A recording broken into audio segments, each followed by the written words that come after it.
Welcome. I'm Kevin Tolly. This webinar is a discussion of integrated enterprise SAN solutions combining Dell, Marvell, and Connectrix by Cisco technology. We'll be hearing from each of these technology providers in today's session. This is based around a joint test project that Tolly was involved with these three vendors. And we had a couple of goals here. We looked at both 32 gig and 64 gig SAN environments, looking at interoperability, looking at resilience, looking at congestion control, doing testing of these features, as well as highlighting other benefits such as security and deep analytics that are available when these vendors all work together. The key part of today, where we get our real information, is we get to have 5 experts on each one of these areas talk to us and tell us about some of the testing, as well as some deeper secret sauce information about these various solutions. And this particular diagram, which is from one of our reports here, will actually show you the flow of today's discussion. We'll go end to end from top left, starting at the servers, through the HBAs, through the SAN fabrics, and then looking not at just one Dell Power storage environment, Power Max, but we'll also look at Power Source. So we'll get the full run through both from the 32 gig and 64 gig environment to cover a whole variety of custom needs. So without further ado, let's start here at the Dell 17G servers with Scott McComas. Scott, welcome. Thank you, Kevin. So as you build out your new storage area network solution, the foundation of that is obviously going to be your compute resource. That is going to be our Dell PowerEdge 17th generation servers, powered with either Intel 6th generation Intel Xeon scalable processors or the brand new AMD EPYC processors, this generation's codenamed Turin. These are going to be bringing in the latest high core counts, up to 192 cores on the AMD side, up to 86 cores on the Intel side, delivering that next generation performance you would expect out of a Dell PowerEdge solution. With PowerEdge, you're also going to be bringing in the latest technology from our Dell integrated remote access controller. That's going to give you the ability to manage and control your compute infrastructure. That's going to couple with Dell Open Manage software suite. All of those systems managements are going to give you real-time analytics to be able to see, manage, and control your PowerEdge infrastructure at any time. There's some key things to talk about whenever you're reviewing what type of PowerEdge servers are going to be right for you, and those have to do primarily with the form factor. We'll have those on the next slide. So our mainstream R6 or R7, the key takeaways from these are the workhorses of the PowerEdge line. These are going to give you the most configuration options, from local storage to being able to accommodate those fiber channel, either 32 gigabit or 64 gigabit fiber channel HBAs, bringing in the latest generation, either Intel, AMD processors, all the latest storage technologies, networking technologies. Whenever you're talking about PowerEdge, odds are you're talking about an R670 and R770. Those are going to be R2U and 1U respectively. They're going to be able to support air cooling, up to 350 watt TPD processors. That means we can still air cool even in those dense 1U form factors. However, direct liquid cooling is starting to become more of a requirement as we approach higher wattages, the need to be able to move that thermal load from our solutions. So keep that in mind. Really, our R6 and R7 are going to be really where you want to focus your mainstream 2-socket core workloads. We also in this generation have brand new R4 and 5 series. Right now, those are available as Intel 1-socket servers. As customers are continuing to remove older technology from their environments, those may be 13th or 14th generation servers are coming out of support life, a good opportunity for our Dell customers to be able to maintain power and cooling thresholds, to be able to get them the same type of compute resource, but in a more efficient overall use case. That is going to be our new R4-5 series, the new R470 and R570. We also have a brand new AMD versions of these coming up in the near future. So in the next few months, you're going to hear about new R4 and 5 series on the AMD side. Also 1-socket optimized solutions, bringing you higher core counts, higher overall efficiencies, while also providing all the same benefits you would see in a mainstream server. If you are looking at higher core counts or higher socket sizes, that is going to be our R8 and R9 series. Technically, these are part of our 16th generation, utilizing Intel Xeon scalable processors from either 4th or 5th generation.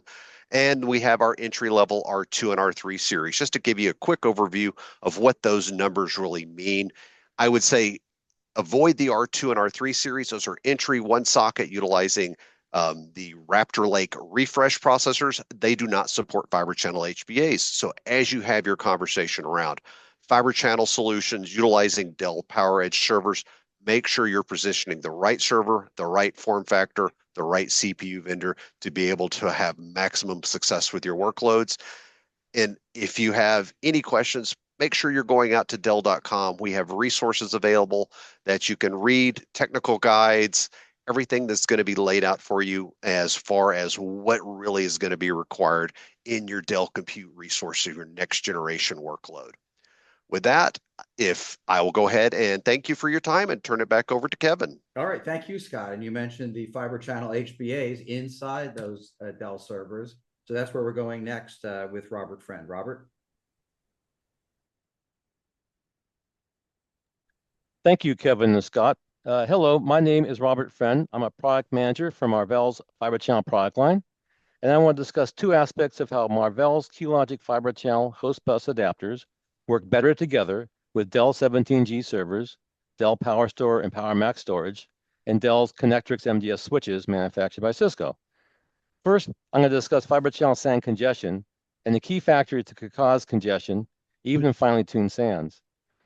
First, enterprises tend to upgrade one end of the data center at a time. For example, upgrading to flash storage AFAs with 64 gig fiber channel interfaces, while still running older servers with 16 gig fiber channel interfaces. This may cause mismatches in server performance with storage endpoints. For example, servers might bite off more than they can chew. And extending the lifetimes of data center equipment only exacerbates this potential issue as speed gaps will widen further over time. Also, dynamically moving workloads around the data center to do more with less and balance endpoint compute and memory utilization may further disrupt storage network performance and tuning. And finally, older equipment wearing out may degrade performance, for example, fiber cables breaking and SFPs getting dirty.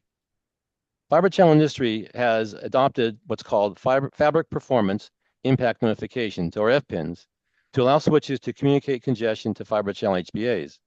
This is implemented in the latest fiber channel hardware. And FPINs tell everyone in the zone exactly who is the compression culprit, and that is who is impeding other servers' performance. And mitigating congestion in the offending server will relieve the congestion to the other servers and storage endpoints in the zone, which are typically referred to as congestion victims. This highlights one of the values of identifying the source of congestion. It's not always obvious where congestion is. For example, if your application is running slowly, you don't know a priori if your application server is congested or another server in the SAN is causing congestion. And FPINs provide the clarity needed to resolve these fiber channel SAN congestion issues. The solution is for servers and storage to work together with the switch to quarantine traffic to the slow lane, then throttle its reads and writes to the storage array. Then after congestion is resolved with throttling, the traffic can be moved back to the normal lane. As on a highway, SAN congestion gets created when fast and slow devices are sharing the same highway or fabric. One challenge that storage administrators face now is integrating super fast and efficient native NVMe all-flash arrays with legacy SCSI traffic to older storage arrays. Under normal circumstances, the fiber channel HBA port to switch connection is like a single lane road with a finite number of buffer credits available for all traffic.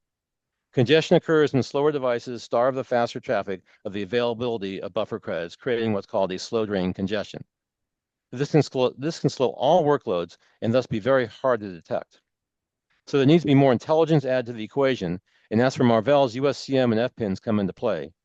Marvell has implemented technology available in the QLE 2770 and QLA 2870 series HBAs called Universal SAN Congestion Mitigation, or USCM, in which Marvell QLogic HBAs utilize FPINs to detect and mitigate SAN congestion.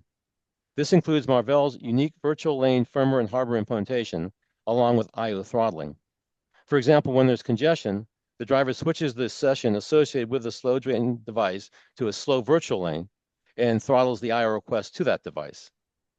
Both Marvell HBAs and Dell Connectrix MDS switches now support virtual lane technology, which enables SAN traffic to be segmented into 3 different lanes: normal, slow, and fast. This allows slow traffic to be quarantined from faster, higher priority traffic, like trucks using the slow lane to allow faster cars to pass easily on the highway. Each virtual lane can carry a different storage protocol or a different session within the same storage protocol. At this point, I would like to switch to discuss how Marvell QLogic adapters will incorporate a silicon root of trust technology that prevents malicious firmware from hijacking the fiber channel adapter. This defends against unauthorized software accesses and changes to configuration of server and storage HBAs.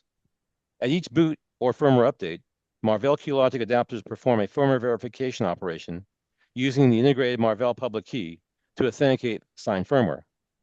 Servers secure their own firmware along with firmware of all adapters, which enables a chain of trust that extends from the motherboard across all adapters, providing a cohesive security architecture that protects the server against hardware and firmware-based threat vectors.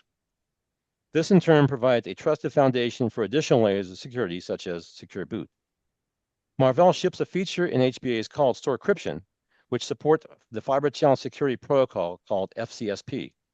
This adopts the IKE-v2 protocol used in IPsec to autonomously, seamlessly, and transparently authenticate endpoints, generate random session keys, negotiate security associations, and encrypt data in flight across a fiber channel SAN, all while maintaining end-to-end data protection.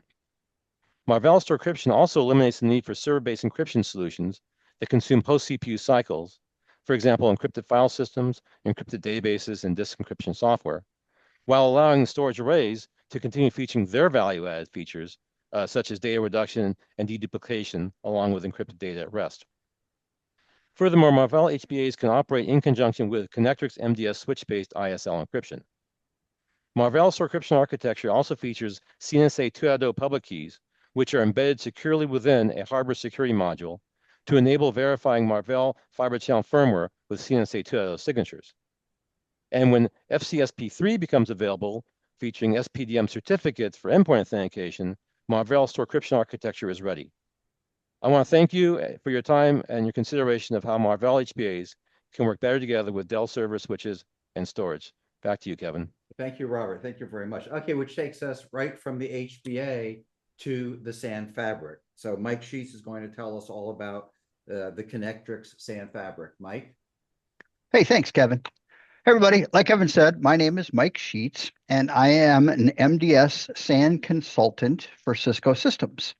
I'm going to talk to you briefly today about the value add of the MDS SAN directors and switches in our solutions, including the ability to drive 32 and 64 gig wire speed from the server all the way to the storage array. As you may know, Cisco MDS SAN products are sold, serviced, and supported by Dell Technologies under their own brand called Connectrix via an OSM agreement with Cisco. What we're going to talk about today is those Connectrix products that are sold by Dell.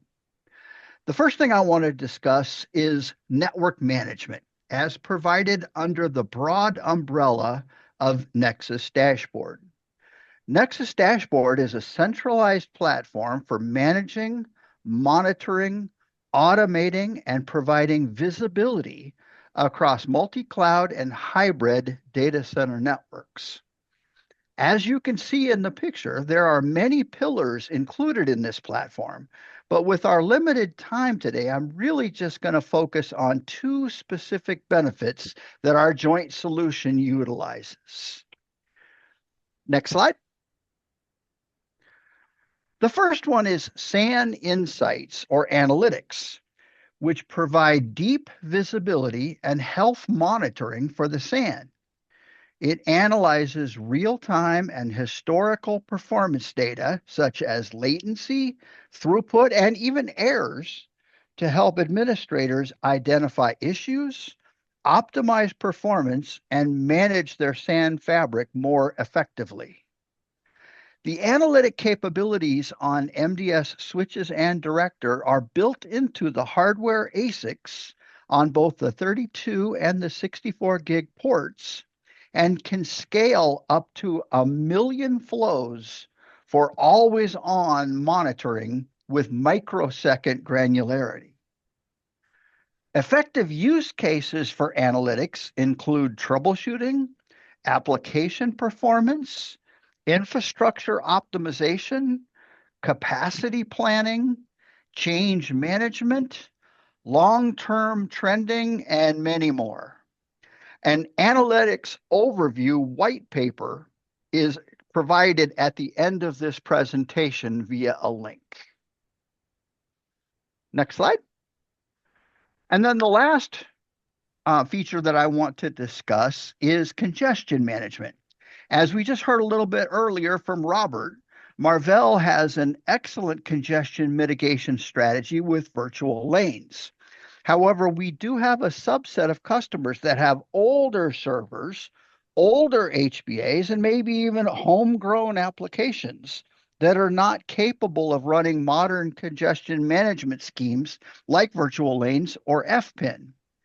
For those customers, MDS also has an answer. By utilizing a feature called dynamic ingress rate limiting, or DIRL, that congestion can be eliminated.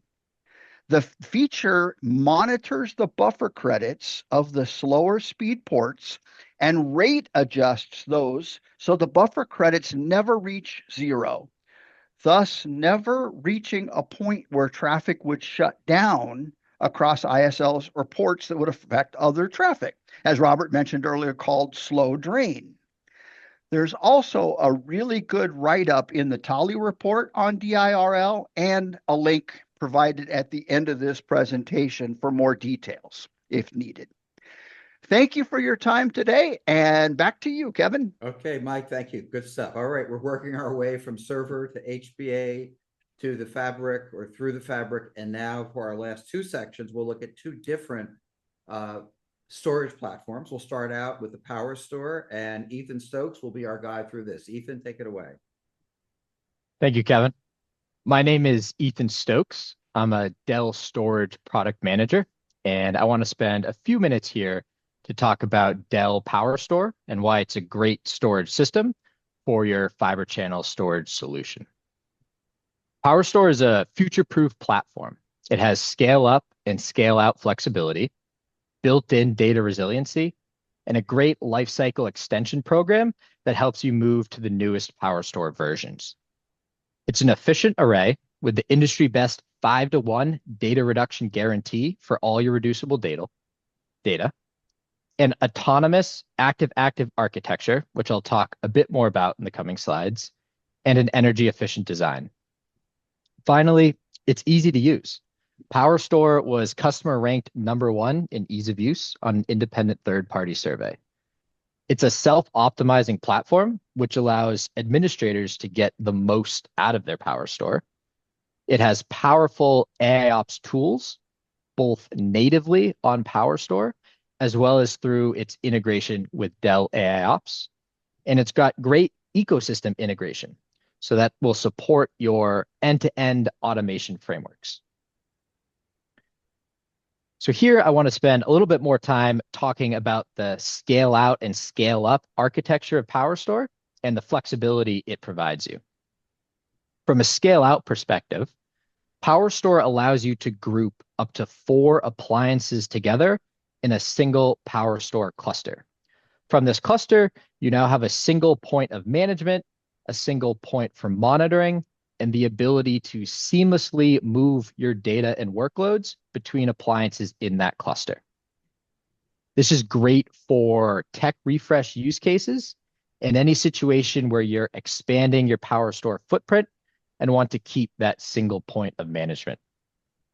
From a scale up perspective, Power Store allows you to add up to 3 additional disk array enclosures. And we support this across all of our models. So from the entry-level Power Store 500T all the way up to the high-end Power Store 9200T, each of those supports adding up to 3 disk array enclosures. So you have the same max capacity across all of our models. There's no need to purchase larger controllers or more power just to unlock more capacity. In a similar vein, we have a single PowerStore OS that runs across all of our models. And with that single PowerStore OS, you have the same software features no matter which model you have. Now, speaking of those software features, there's a few things that I want to highlight on this slide that really showcase why PowerStore is a great storage system for your solution. Starting on the left, we support dynamic node affinity. This will reassign your host paths dynamically based on real-time IOPS and latency information to ensure that both your PowerStore controllers are being utilized to the fullest extent. And this is great for environments where things may be changing over time. There may be some drift, PowerStore will adjust. PowerStore also has the Dynamic Resiliency Engine, or DRE. This is the drive protection framework, and it replaces traditional RAID groups. So there's no need to create RAID groups with DRE. It provides faster rebuilds with distributed sparing, and it allows you to add drives to PowerStore in increments down to just one single drive. So a lot of flexibility. If you look at the diagram in the middle, PowerStore supports an active-active architecture. So what this means is that both controllers of PowerStore have access to any drive in PowerStore. So all of our drives are dual ported, and therefore each controller has access to every LUN or every volume you create, and therefore each controller can service IO to any resource. Now, finally, PowerStore has a lot of enterprise features, but there's a few that I want to call out here.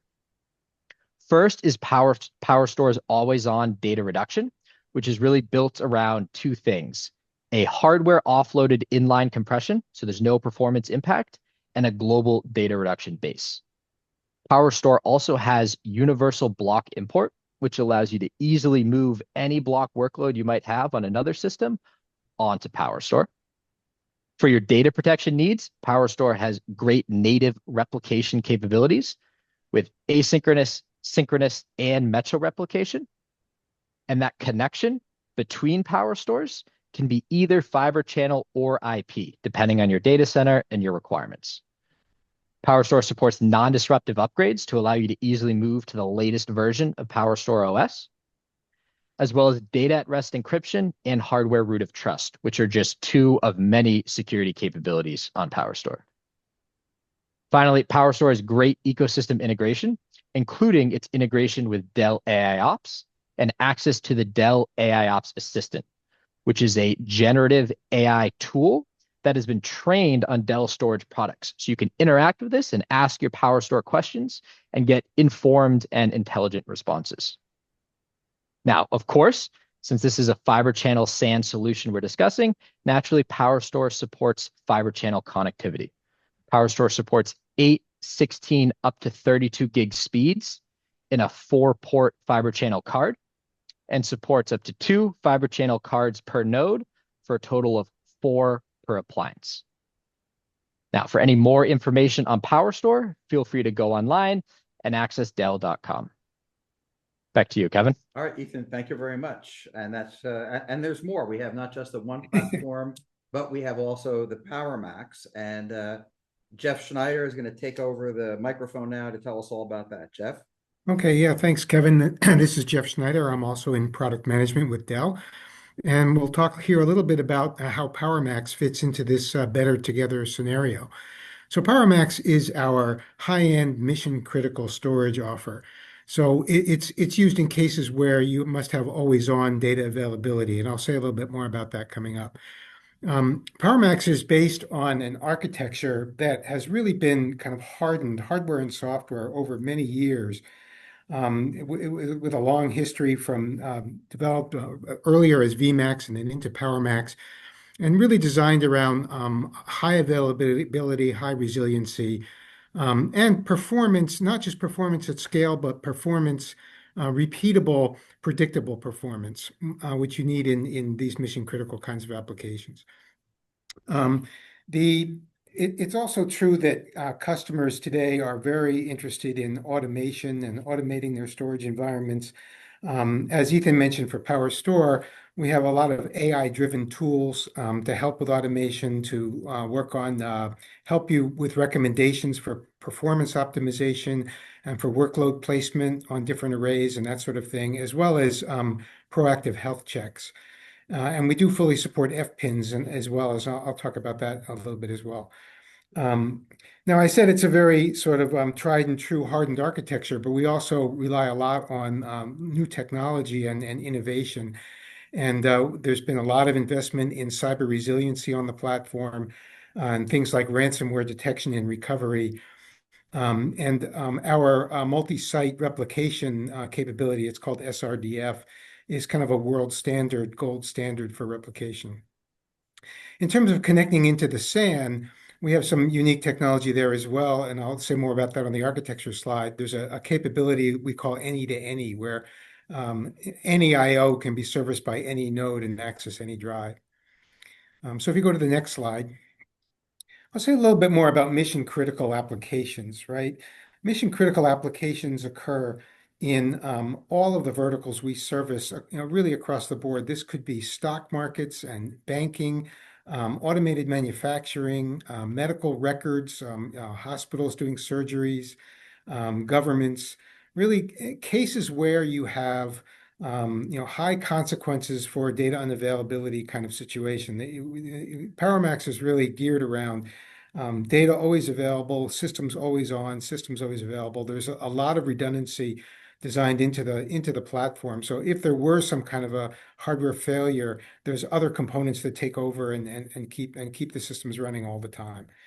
So that's sort of the mission of PowerMax, is to be the mission critical array. So I'm going to say something about how we achieve that. If we go to the next slide, there's a kind of an architecture diagram. A little bit of a busy diagram here, but to make a few points. PowerMax is based on a global shared memory architecture. So all of the nodes can share the same cache and see the same data.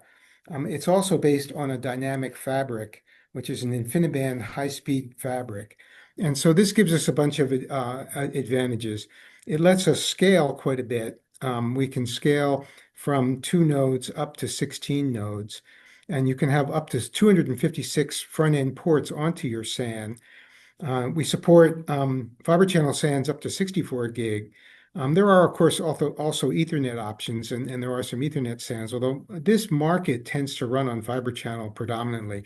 About 95% or more of our customer situations are fiber channel front end.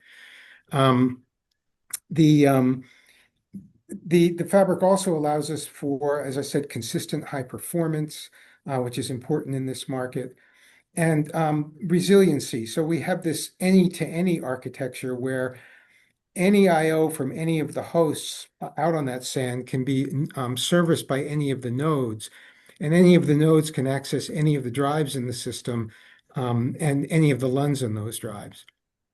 And it's you can scale the compute nodes independently from the media.